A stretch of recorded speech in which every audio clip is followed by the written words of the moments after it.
이 시간에 우리가 하나님 말씀 함께 나누겠습니다. 오늘 나누는 하나님의 말씀의 제목은요, 말씀의 오해와 이해입니다. 말씀의 오해와 이해. 요한복음 11장 32절에서 40절까지 말씀을 받들어 읽겠습니다. 요한복음 11장 32절에서 40절까지 말씀입니다.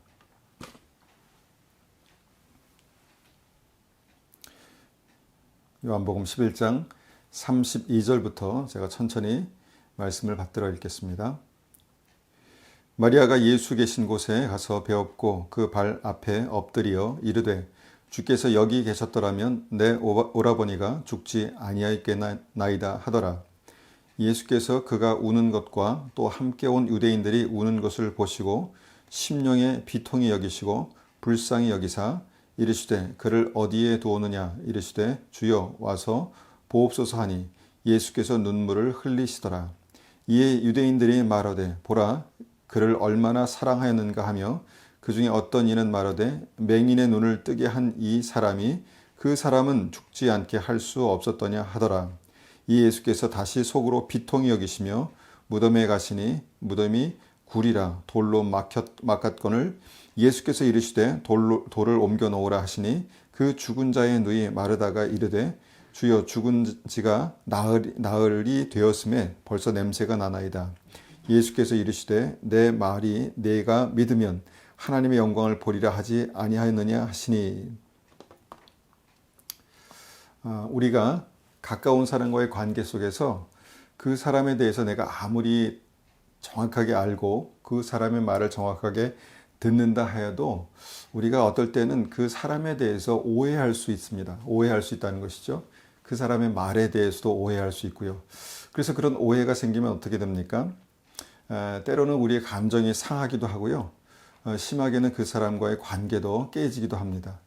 그러나 우리의 진심이 잘 전달되면, 그러니까 그 사람의 말과 삶을 잘 이해해서 그 진심이 잘 전달되면 어떻게 됩니까? 우리가 그 사람과의 그 좋은 관계를 잘 만들어 갈 수 있게 되는 것이죠. 우리의 믿음도 마찬가지입니다. 우리의 믿음도 마찬가지입니다. 그러니까 하나님의 말씀도 동일하게 마찬가지라는 것이죠. 우리가 말씀을 잘 읽고 듣고 그것을 잘 이해하면요, 진리를 알게 됩니다. 주님의 생명의 진리를 알게 되고 그 진리가 우리를 자유케 하죠. 그러나 말씀을 아무리 우리가 정확하게 읽어도 말씀을 오해할 수 있다는 것입니다. 그렇게 오해하면 성경 속에 우리가 예수님도 오해할 수 있고요. 말씀의 진리도 그렇게 왜곡될 수 있다는 것입니다. 더 중요한 것은 말씀을 잘 이해하면 성령께서 역사하시죠. 역사하시지만 말씀을 오해하면 어떻게 됩니까? 마귀가 그 틈을 타서 역사한다는 것입니다. 진리의 빛을 우리가 놓칠 수 있다는 것입니다. 우리가 어둠 가운데 거할 수 있다는 것이죠. 그래서 우리가 이것을 잘 알아야 합니다. 그래서 주님은 말씀에 오해가 생기지 않도록 제자들에게 말씀을 다시 풀어서 설명해 주시곤 하셨죠. 그러니까 비유로 말씀하시고 다시 주님께서 제자들에게 설명해 주셨습니다. 그러니까 말씀에 대한 오해와 이해, 이것이 굉장히 중요한 어떤 오늘 말씀의 주제입니다. 이것이 중요성을, 그러니까 이 오해와 말씀에 대한 오해와 이해가 완전히 갈릴 수 있다는 이 중요성을 잘 아는 이 마귀는요, 우리에게 어떤 일을 하겠습니까? 많은 경우 진리의 말씀을 오해하게 만들 수 있다는 것입니다. 그러니까 진리의 말씀을 오해하게 한다는 것입니다. 정말 진리의 말씀을 오해할 수 있다는 것이 가능한가? 그런 경우가 무엇인가? 오늘 본문에서 우리가 한번 찾아보기 원합니다. 요한복음 11장 35절에서 예수님께서 눈물을 흘리셨다 이렇게 말씀하시죠. 예수님께서 눈물을 흘리시더라. 여기서 예수님의 그 진실한 마음을 우리가 볼 수 있는 그런 이제 말씀이죠. 예수님께서 사랑하시는 나사로가 죽었습니다. 그리고 죽은 지 이틀 후에 나사로의 가정을 방문하신 것이죠. 그때 예수님께서 정말 눈물을 흘리셨습니다. 그러니까 예수님의 그 이 진실한 마음이 그렇게 표현된 것이죠. 그런데 중요한 것은요, 이 예수님의 눈물의 의미가 무엇일까 하는 것입니다. 오늘 말씀에서 이 부분에 대해서 우리가 정확하게 이해할 수도 있고요, 오해할 수도 있는 부분이 있다는 것입니다. 먼저 생각해 봅니다. 우리가 어떤 때 눈물을 흘립니까? 우리가 어떤 때 눈물을 흘리죠? 기쁠 때, 기쁠 때 눈물을 흘리죠. 그리고 너무 슬플 때 눈물을 흘립니다. 때로는요, 원통하고 답답할 때 눈물을 흘리죠. 너무 화가 날 때도 눈물이 나죠. 또 어떤 일이 있을까요? 감동할 때도 눈물을 흘리죠. 그렇다면 예수님의 이 눈물의 의미는 뭐라고 생각하십니까? 예수님께서 어떤 진실한 마음의 표현을 눈물로 그렇게 나타내셨다라고 생각하십니까? 우리는 이 장면에서 단순하게 나사로가 죽었기 때문에 눈물을 흘리신다라고 그렇게 생각할 수 있습니다. 그래서 여기서 그 눈물의 의미, 주님의 눈물의 의미는 슬픔이다라고 그렇게 생각할 수 있다는 것이죠. 그러면 나사로 집에 함께 있었던 유대인들은 이 눈물을 어떻게 이해했을까요? 요한복음 11장 35절입니다. 요한복음 11장 35절, 36절까지 한번 다시 읽어보겠습니다. 예수께서 눈물을 흘리시더라. 이에 유대인들이 말하되 보라 그를 얼마나 사랑하였는가 하며, 예수님의 눈물을 직접 보았던 유대인들은요, 이 눈물의 의미가 사랑이었다라고 말합니다. 그러니까 사랑하는 나사로가 죽었기 때문에 눈물을 흘리신 것이죠. 아주 보편적이고 이성적인 생각을 합니다. 대부분의 사람들이 그렇게 생각하지 않을까 믿습니다. 과연 그러면 이 예수님의 눈물에 대한 정확한 이 이해가, 말씀이 정확한 것일까? 여기서 우리가 오해가 생길 수 있는 부분이 있다라고 제가 말씀드렸는데요. 물론 예수님은 나사로를 사랑하십니다. 그런데 이 눈물의 의미는요, 실제로 나사로를 향한 사랑의 아픔이 아니었다라는 것입니다. 이 눈물이 나사로를 향한 사랑이라고만 생각하면요, 이 주님의 말씀을 오해한 것입니다. 그리고 여기에서 말씀의 진리가 왜곡된 것이죠. 이 눈물의 의미가 단지 나사로를 향한 연민의 정이 아니었다는 것입니다. 그러면 우리가 이 말씀을 어떻게 이해할 수 있을까요? 말씀의 전후 문맥을 한번 살펴보기 원합니다. 예수님의 눈물을 흘리시기 전에 말씀을 보면요, 이 눈물의 의미를 이해할 수 있는 그런 말씀이 있습니다. 요한복음 11장 32절 다시 보겠습니다. 32절. 마리아가 예수 계신 곳에 가서 배웠고 그 발 아래 엎드려 이르되 주께서 여기 계셨더라면 내 오라버니가 죽지 아니하였겠나이다 하더라. 예수께서 그가 우는 것과 또 함께 온 유대인들이 우는 것을 보시고 심령에 비통히 여기시고 불쌍히 여기사 이르시되 그를 어디에 두었느냐 이르되 주여 와서 보옵소서 하니 예수께서 눈물을 흘리시더라. 이 말씀 보면요, 예수님께서 눈물을 흘리신 이유는 단순히 나사로의 죽음이 아니었다는 것입니다. 본문을 보면 예수님의 눈물의 이유를 정확하게 이렇게 말씀하시는데요, 마리아가 우는 것과 유대인들이 우는 것을 보셨다라는 것입니다. 그러니까 눈물의 어떤 이유가 마리아가 우는 것과 유대인들이 우는 것을 보신 것입니다. 그러니까 나사로의 죽음을 슬퍼하는 마리아와 유대인들을 보시면서 예수님도 같은 감정을 느끼셨다고 그렇게 우리가 쉽게 생각할 수 있다는 것이죠. 근데 과연 그럴까요? 그게 아니라는 것이죠. 요한복음 11장 33절에 그 이유가 있습니다. 33절 다시 읽습니다. 예수께서 그가 우는 것과 또 함께 온 유대인들이 우는 것을 보시고 심령에 비통히 여기시고 불쌍히 여기사. 자, 예수님은 예수님의 눈물에 표현된 예수님의 감정을 이렇게 정확하게 말씀하시죠. 그것이 무엇입니까? 한 단어로 비통이었다라는 것입니다. 비통. 비통이란 단어는요, 요즘 잘 쓰는 단어가 아니기 때문에 아마 의미를 정확하게 이해하기는 어렵지만요, 여러 성경들에 번역된 그 표현들을 보면요, 이것이 그냥 단순한 슬픔이 아니다라는 것을 우리가 생각하게 됩니다. 이 비통이라는 단어를요, 영어 성경, 그러니까 이제 먼저 New Living Translation, New Living 성경을 보면요, 이 비통을 deep anger라고 그렇게 표현합니다. deep anger. 뭡니까? 깊은 분노입니다. 깊은 분노. 그러니까 화가 섞여 있다는 것이죠. 그리고 킹 제임스 버전, 킹 제임스 성경을 보면요, ground이라는 단어를 씁니다. ground. 이것은 뭐냐면 고통, 짜증으로 내는 신음소리를 말합니다. 그러니까 단순한 슬픔이 아니라는 것이죠. 고통과 짜증으로 내는 신음소리. 이것을 ground이라고 말하죠. 그리고 성경의 원어를 보면요, 엠브리 마오마니라는 단어를 씁니다. 엠브리 마오마니라는 단어를 쓰는데 이것은 요동치다, 뒤흔들리다라는 그런 의미입니다. 그러니까 이제 킹 제임스 성경을 다시 이렇게 보면 He ground in the spirit and was troubled 이렇게 이제 표현합니다. 그러니까 예수님의 영이 심히 요동치면서 고통 가운데 있었다라고 그렇게 표현하고 있습니다. 그렇게 말씀하고 있다는 것이죠.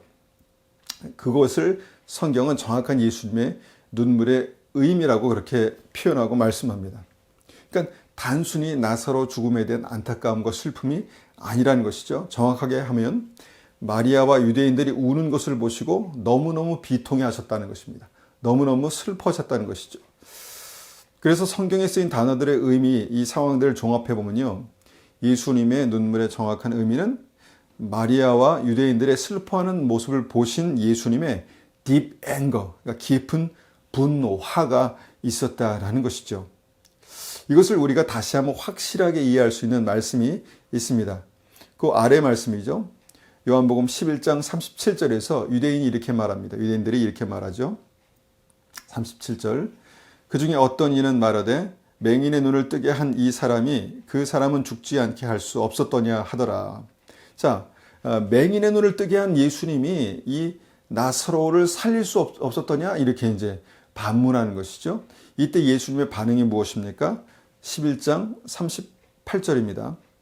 이에 예수께서 다시 속으로 비통히 여기시며 무덤에 가시니 무덤이 굴이라 돌로 막혔거늘 예수께서 이르시되 돌을 옮겨 놓으라 하시니. 자, 이 유대인들의 말을 들으시고 예수님께서 다시 한번 속으로 비통히 여기셨다 이렇게 이제 말씀합니다. 그러니까 앞에 있었던 그 비통이 다시 여기서 이제 똑같이 나타나고 있는 그런 상황입니다. 그러니까 예수님은 39절에서 다시 한번 동일한 감정으로 비통해 하셨다는 것입니다. 그 이유가 무엇입니까? 단순히 나사로의 죽음이 아니었다는 것이죠. 자, 그러니까 맹인의 눈을 뜨게 한 이 사람이 나사로는 죽게 할 수 없었더냐 무엇입니까? 그러니까 예수님을 향한 불신앙입니다. 예수님 향한 불신앙. 예수님이 그것밖에 안 됩니까? 이렇게 이제 말하는 것이죠. 예수님 향한 불신앙, 좀 심하게 말하면 조롱입니다. 조롱. 예수님이 그거밖에 안 돼? 그걸 못 하셔? 이렇게 이제 조롱하는 것이죠. 그것이 예수님을 비통하게 만들었다는 것입니다. 그러니까 이 성경의 본문을 이제 보면은 이제 33절과 37절에 그 예수님의 감정이 일관성 있게 비통이었다는 것이죠. deep anger, 깊은 분노, 비통이라는 것입니다. 그러면 우리는 성경에 주시는 이런 이해의 범위 안에서 한번 생각해 보자는 것이죠. 왜 예수님이 이런 상황에서 슬픔이 아니라 뭔가 슬픔과 구별되는 비통이라고 그렇게 비통해 하셨을까? 이 부분에서 우리는 말씀을 오해할 수 있다는 것입니다. 그러면 말씀을 정확히 이해하면 이 상황에서 말씀을 정확히 이해하면 그 말씀의 진리가 열리고요. 그 진리가 우리를 자유케 한다는 것입니다. 자, 그 말씀을 오해하면 어떻게 됩니까? 여기서 너무너무 중요한 주님의 마음, 주님의 진리가 닫혀버린다는 것이죠. 그러면 말씀 전후와 이 단어를 보면서 이해할 수 있는 예수님의 비통의 이유는 무엇입니까? 자, 비통함의 이유가 33절은 마리아와 유대인의 슬픔이고 37절은 예수님께서 나사로를 살리지 못하신 것에 대한 사람들의 불신앙입니다. 그런데 이것이 같은 마음이었다, 같은 어떤 그 맥락에서 같은 마음이었다는 것이죠. 자, 이 두 구절이 연결해서 예수님을 비통하게 만들었는데 그럼 결론은 무엇입니까? 예수님이 비통해 하신 이유는 단지 나사로의 죽음에 대한 슬픔이 아니라 나사로의 죽음을 보는 마리아와 유대인들의 불신앙입니다.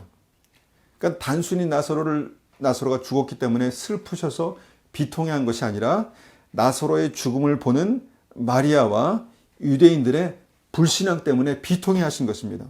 그러니까 마리아와 유대인들의 죽음에 대한 불신앙 때문에 예수님은 정말 마음이 답답하고 화나고 아프셨다는 것입니다.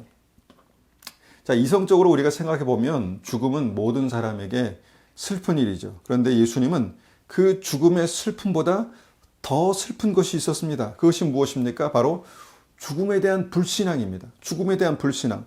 다시 말해서 영생에 대한 믿음이 없는 것입니다. 영생에 대한 믿음이 없는 것입니다. 예수는 믿지만 영생에 대한 믿음이 없는 것입니다. 단적으로 말해서 예수님의 비통한 눈물의 의미는 바로 사랑하는 이들의 불신앙입니다. 사랑하는 이들의 불신앙. 물론 사랑하는 사람의 죽음은요, 많은 사람들을 슬프게 합니다. 아마 예수님께도 정말 슬퍼하는 모습 때문에 슬프셨겠죠. 그러나 예수님께 더 슬픈 것은 슬픈 사실은 예수님께서 사랑하시는 이들이 영원한 하나님의 나라의 실체, 영생의 실체를 믿지 못하고 있다라는 것입니다. 이것 때문에 예수님은 너무너무 답답하고 화가 나서 눈물이 나셨다는 것이죠. 자, 우리가 믿음 안에서 죽음은 천국 갑니다 이렇게 말하죠. 그런데 그렇게 말할 때 이 천국이 정말 실제인가, 정말 실제 하나님의 나라에 대한 소망인가를 우리가 다시 한번 생각해 볼 필요가 있습니다. 이 천국이요, 많은 경우 죽음에 대한 슬픔을, 아픔을 위로하기 위한 단어 아닙니까? 그냥 죽으면 천국 가겠지, 천국 갈 거야, 뭐 이런 어떤 이 위로하는 단어가 될 때가, 그렇게 이해될 때가 많다는 것입니다. 그런데 여러분, 영원한 하나님의 나라는 실제입니다. 실제입니다. 그래서 우리는 사랑하는 사람이 죽으면 정말 슬프지만 동시에 믿는 사람의 슬픔 안에는 정말 영생의 소망이 있다는 것입니다. 영생의 소망이 있다는 것이죠. 그런데 본문에 기록된 사람들의 슬픔 안에는 예수님이 말씀하시는, 예수님께서 그렇게 중요하게 생각하시는 영생의 소망을 찾아볼 수가 없었다는 것입니다. 그 죽음의 슬픔 안에 더 슬프게 하는 것은 영생의 소망이 없었다는 것이죠. 이것을 한마디로 말하면 불신앙입니다. 죽음을 절망으로만 이해하는 불신앙입니다. 이것이 예수님의 마음을 deep anger, 깊은 아픔과 슬프게 하는 그런 눈물이었다는 것입니다. 그래서 예수님의 눈물의 의미, deep anger, 직역하면 깊은 분노, 이 비통이 바로 그런 이유 때문에였다는 것을 우리가 말씀으로 확인할 수 있습니다. 그러면 우리가 이 말씀을 그렇게 확인하는 어떤 절차를 밟았는데 한 번 더 그 말씀을 또 한번 확인해 봅니다. 이것이 이제 요한복음 11장 6절이죠. 요한복음 11장 6절. 나사로가 병들었다 함을 들으시고 그 계셨던 곳에 이틀을 더 유하시고 그 후에 제자들에게 이르시되 유대로 다시 가자 하시니. 자, 예수님은 나사로가 죽을 병에 걸린 것을 아셨습니다. 그런데 나사로에게 바로 그냥 그 소식을 듣자마자, 아시자마자 달려가지 않으시고 이틀이나 더 있다가 출발하셨습니다. 그러니까 병이 위중한데 너무 느긋하신 거 아닌가, 예수님께서 너무 느긋해 하시는 거 아닌가, 이런 생각을 하게 되는 그런 대목이죠. 그런데 예수님께서 어떤 의도가 있으셨다는 것입니다. 그러니까 병이 위중해서 죽게 됐는데 이틀이나 더 있다가 출발하신 그 이유가 있다는 것이죠. 그리고 요한복음 11장 10절을 봅니다. 요한복음 11장 10절. 밤에 다니면 빛이 그 사람 안에 없는 고로 실족하느니라. 이 말씀을 하신 후에 또 이르시되 우리 친구 나사로가 잠들었도다. 그러나 내가 깨우러 가노라. 자, 주님께서 뭐라고 말씀하십니까? 우리 친구 나사로가 잠들었도다. 자, 예수님은 나사로가 죽은 것에 대해서 나사로가 잠들었다 말씀합니다. 그러니까 잠들었기 때문에 주님께서는 깨우러 가신다는 것이죠. 그러니까 여러분, 사랑하는 사람이 밤에 잠들면은 슬픈가요? 곤히 자고 있는 모습을 보면 슬픕니까? 물론 뭐 다른 생각을 하면서 슬퍼할 수도 있겠지만 잠든 그 사실 자체가 우리를 슬프게 하지 않습니다. 왜냐하면 잠에서 깰 거니까요. 그러니까 깊은 잠에 든 모습을 보면은 오히려 흐뭇하지 않겠습니까?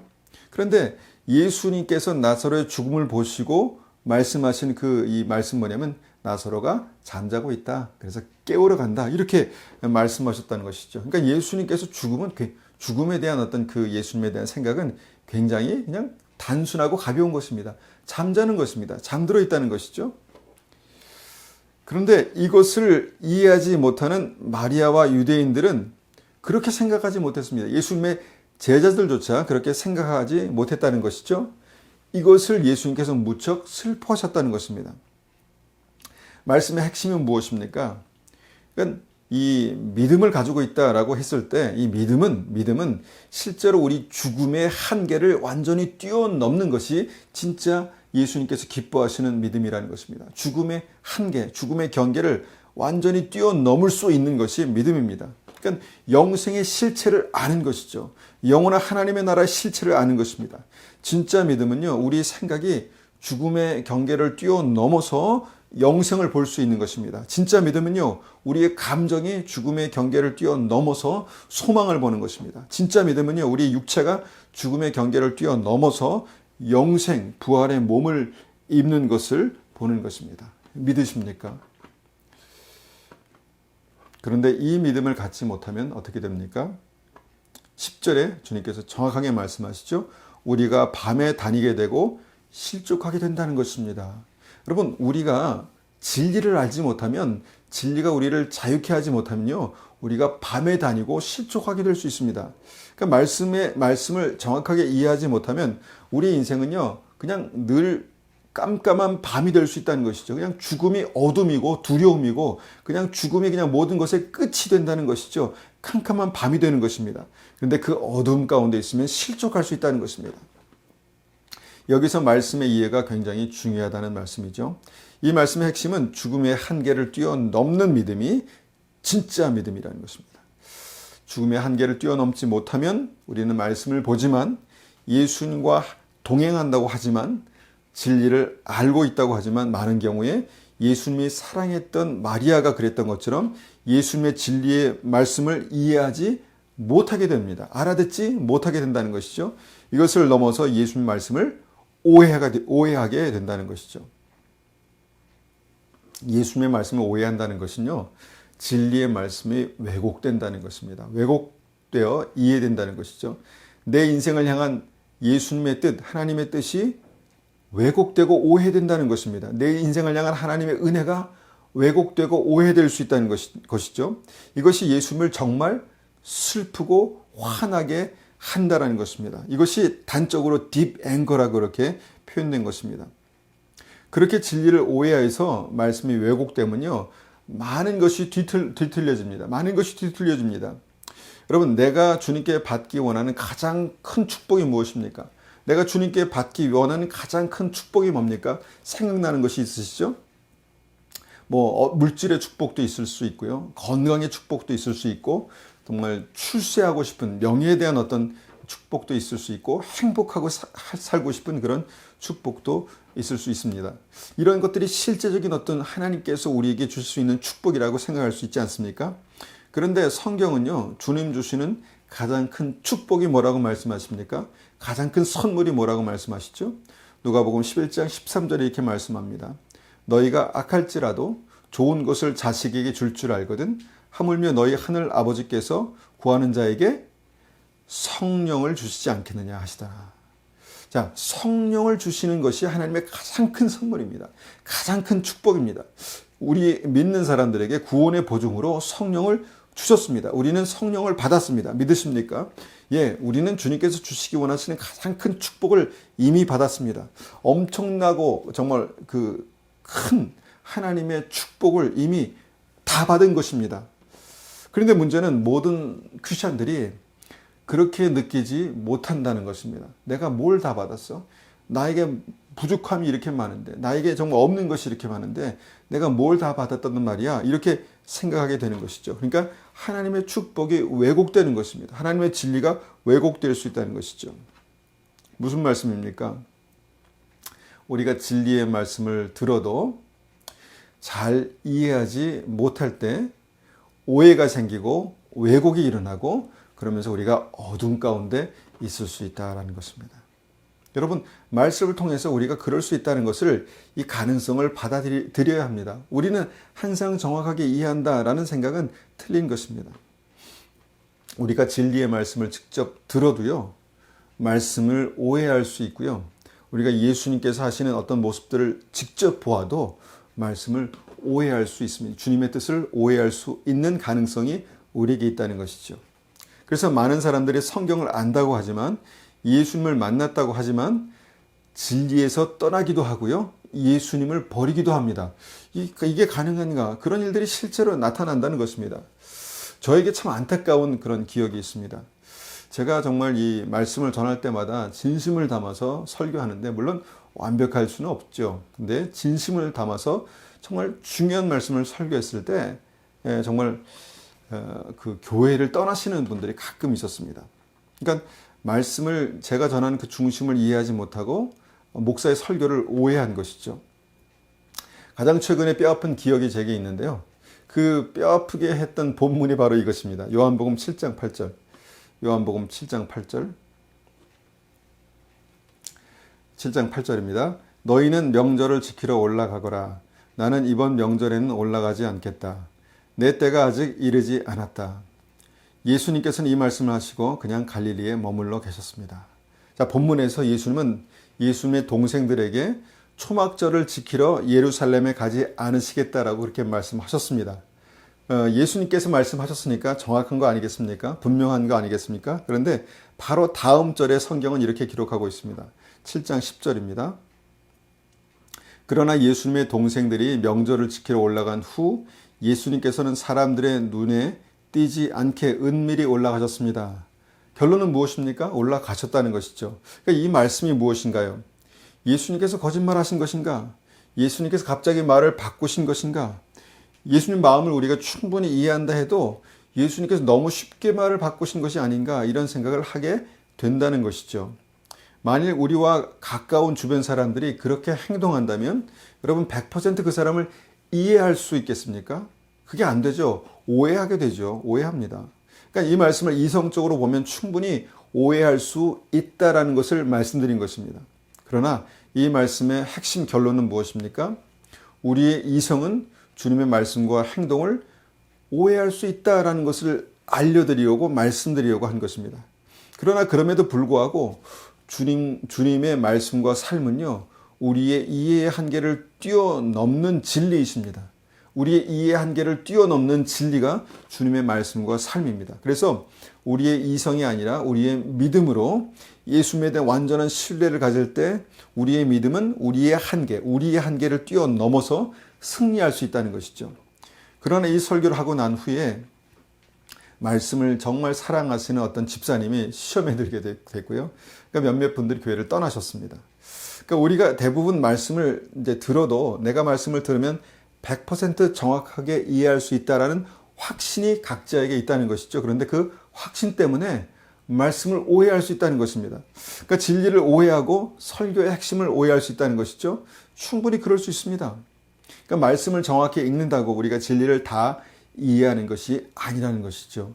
설교를 정확히 듣는다고 우리가 그 말씀을 다 이해할 수 있는 것이 아니라는 것입니다. 그럼 무엇입니까? 어떻게 진리를 오해하지 않고 정확히 이해할 수 있을까에 대한 어떤 이 기준이 필요합니다. 이 진리가 필요하다는 것이죠.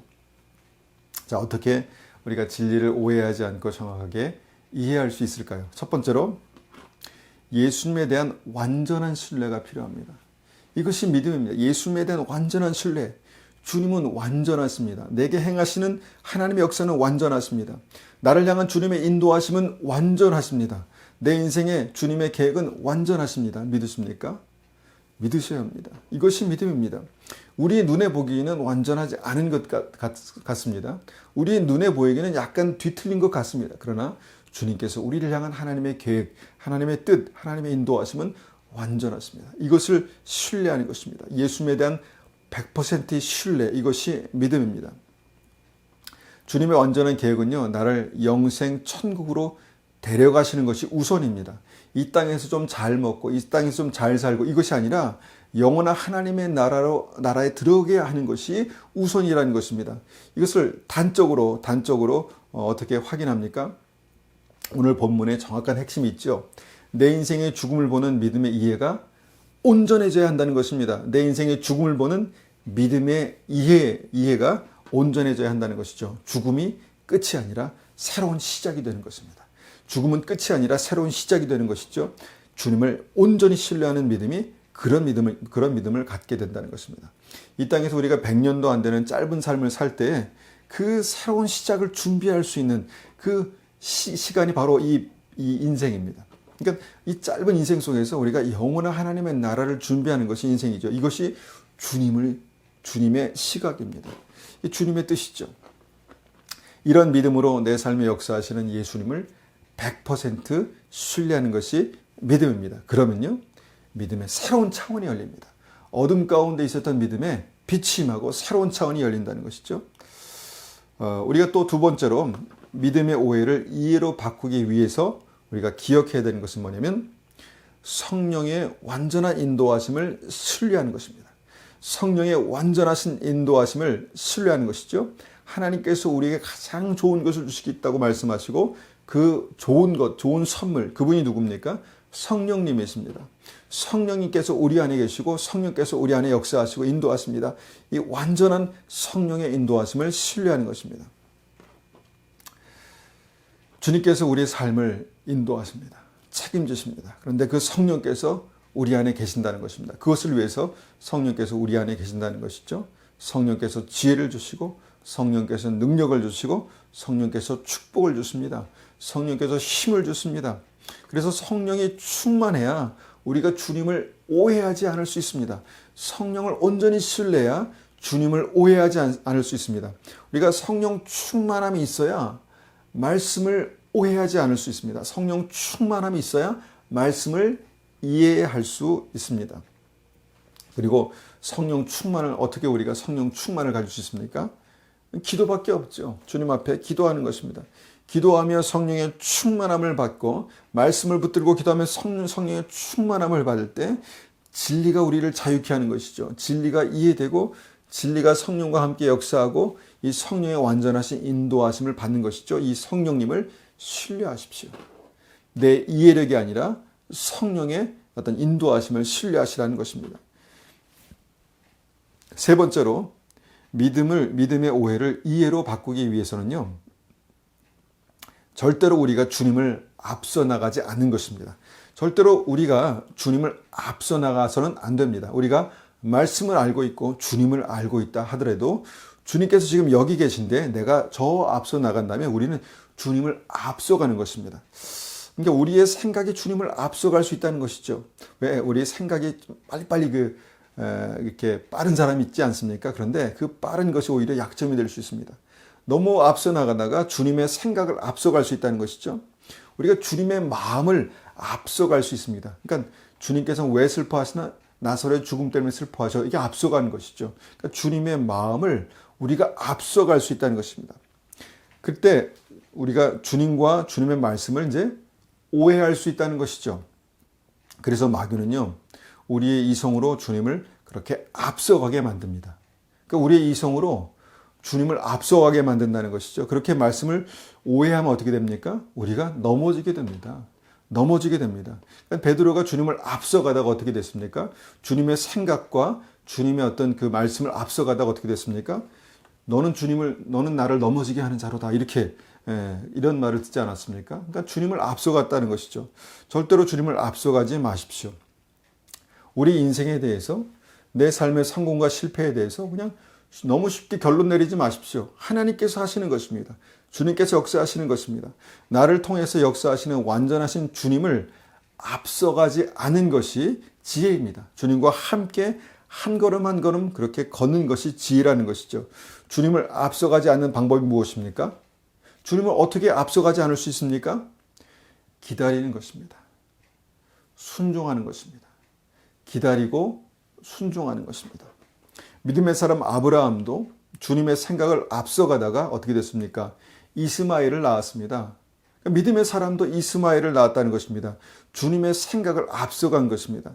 우리의 믿음도 주님을 앞서가다가 자칫하면 믿음에서 이삭을 출산하는 것이 아니라 이스마엘을 낳을 수 있다는 것입니다. 결론을 맺습니다. 우리는 믿음이 있지만 말씀을 오해할 수 있습니다. 그럴 가능성이 충분히 있습니다. 기도하지 않으면 말씀을 오해할 수 있습니다. 성령 충만하지 않으면 말씀을 오해할 수 있습니다. 주님을 오해하면 어떻게 됩니까? 주님을 앞서가는 것입니다. 앞서갈 수 있습니다. 그래서 우리가 기도해야 합니다. 주님을 기다려야 합니다. 기도하고 말씀하실 때 순종하는 것입니다. 주님 말씀과 성령으로 주님을 더 깊이 이해하고 온전히 신뢰하여서 주님을 기다리고 순종하여서 끝까지 생명길을 가게 해주십시오. 우리가 이렇게 기도해야 합니다. 그렇게 되시기를 간절히 축원합니다.